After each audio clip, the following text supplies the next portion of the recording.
اگر کوئی آپ کو بتا دے کہ جو بندہ ابھی آپ سے بات کر رہا تھا، جسے آپ سچ سمجھ رہے تھے، وہ سفید جھوٹ بول رہا ہے، تو کیا آپ کو اچھا لگے گا؟ ریسرچ بتاتی ہے کہ بات چیت کے ذریعے دنیا کے کسی بھی بندے کو 5 منٹ کے اندر 80% تک اس کے سچ اور جھوٹ سے پتہ چلایا جا سکتا ہے۔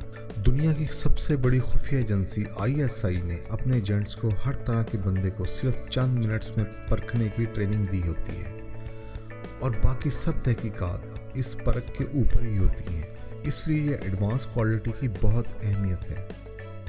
بندوں کو جانچنا بہت مشکل کام ہے، اس میں کوئی ایک فیکٹر کام نہیں کرتا۔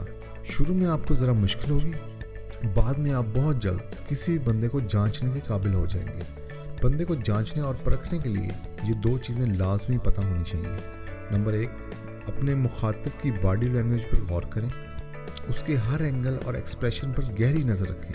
55% جھوٹ آپ صرف باڈی لینگویج سے ہی پکڑ سکتے ہیں۔ نمبر 2، بات چیت میں الفاظ ایک لڑی کی صورت ہوتے ہیں، اور لڑی بننے کے لیے ہر ایک لفظ کی اپنی اہمیت ہوتی ہے۔ اگر آپ ہر لفظ پر علیحدہ غور کریں گے تو آپ کو سچ میں ہر لفظ پچھلے لفظ سے جڑا نظر آئے گا، اور جھوٹ میں ہر لفظ بکھرا نظر آئے گا۔ جب بندہ سر کو کھجائے تو یا تو اس کے سر میں خشکی ہوتی ہے یا پھر وہ کنفیوز ہوتا ہے، اور یہ بہت بڑا اشارہ ہوتا ہے جھوٹ پکڑنے کے لیے۔ اسی طرح اور بھی بہت سارے اشارے ہوتے ہیں جنہیں آپ نے نوٹس کرنا ہے۔ اگر آپ کو ISI ایجنٹ کی طرح بہت تیزی سے کسی کو جج کرنا ہے تو ان 3 چیزوں پر عمل کریں۔ اندر کی بات تہہ تک جانے کے لیے ہاتھ سونے کی چھڑی کا کام کرتے ہیں۔ دماغ کی خلیوں کا پورے جسم اور ہاتھوں سے ڈائریکٹ لنک ہوتا ہے۔ جو بھی ہمارے جذبات اور احساسات ہوں، ہمارے دماغ کا ہارڈ ویئر وہی ہمارے ہاتھوں سے ایکٹ کرواتا ہے۔ کچھ ہاتھ کے اشاروں کا مطلب یہ ہوتا ہے، جب کوئی بندہ بہت زیادہ پر اعتماد ہو تو اس کی ہاتھوں کی انگلیاں جڑی ہوتی ہیں، جیسا کہ نماز میں۔ مٹھی بند ہاتھ پریشانی اور اضطراب کی نشانی ہے۔ ایک انگلی سے گردن پر کھچانا نارمل سے تھوڑا کم اعتماد ظاہر کرتا ہے۔ پاؤں سے اندازہ لگانا، بظاہر آپ نے کبھی پاؤں پر غور نہ کیا ہو، مگر اب غور کریں۔ جب آپ کسی کو خوشی دیتے ہیں تو وہ خوشی سے اچھلتا کودتا ہے اور پاؤں اوپر نیچے کرتا ہے۔ ایک دفعہ ISI ایجنٹ نے شک کی بنیاد پر ایک شخص سے ملا جو بظاہر انڈین ایجنٹ سے رابطے میں تھا۔ جب تحقیقات شروع ہوئی تو اس شخص اور اس کے ساتھ والے شخص کا رویہ بہت نارمل تھا، مگر جب ساتھ والے شخص سے بات ہوئی وہ تیزی سے دونوں ٹانگیں ہلانے لگا اور کہنے لگا ہمارا انڈیا سے کوئی تعلق نہیں، اور اسی ایکشن سے وہ پکڑا گیا۔ پیروں کے اشارے سمجھنے کے لیے گر کی باتیں پلے باندھ لیں۔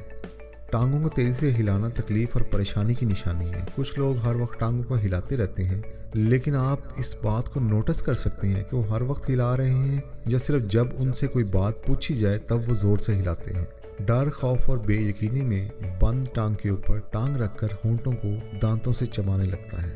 جب کوئی دروازے کی طرف جانے کی کوشش کرے یا دیکھے تو اس کا مطلب ہے کہ وہ بات کو ختم کرنا چاہتا ہے۔ چہرے کے تاثرات، کچھ لوگ چہرے کے تاثرات سے دھوکہ دینے کے ماہر ہوتے ہیں، مگر چھوٹے چھوٹے تاثرات سے آپ ان کو بھی پکڑ سکتے ہیں۔ کبھی سامنے والے کی باتوں اور سوچوں پر نہ جائیں کہ وہ کیا کر رہا ہے۔ بچپن میں ہمیں بتایا جاتا تھا کہ اپنا چہرہ دیکھ کر دھوئیں۔ اس سے ظاہر ہوتا ہے ہمیں بچپن سے ہی چہرے کے تاثرات پڑھنے کا بتایا جاتا ہے۔ چہرے کے ان تاثرات سے آپ سامنے والوں کو مکمل پڑھ سکتے ہیں۔ بچپن میں تو بہت آسانی سے بچے کی شکل سے پتہ چل جاتا ہے، لیکن جب بڑے دھوکہ دہی کرتے ہیں تو اپنی انگلی اپنے ناک کو لگاتے ہیں اور ظاہر کرتے ہیں کہ وہ بہت سچے اور پاک باز ہیں۔ پرجوش اور مثبت جذبات میں بھویں یکدم اوپر کو چڑھتی ہیں، اور ایسا کوئی بھی ہونے سے روک نہیں سکتا۔ جب ہم کسی گفتگو بہت انجوائے کر رہے ہوتے ہیں تو ہلکا سا سر ہلاتے ہیں، اور یہ ممکن ہی نہیں اگر آپ کو گفتگو یا ارد گرد والے لوگ آپ کو پسند نہ آئیں۔ جب کوئی آپ کے ہاتھوں اور چہرے کو چھو رہا ہو تو یقیناً وہ آپ کو دھوکہ دینے کی کوشش کر رہا ہوتا ہے۔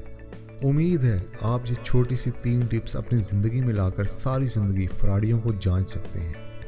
اگر آپ نے یہ ویڈیو شیئر کی تو آپ کے دوست بھی ISI ایجنٹ بن جائیں گے۔ شکریہ۔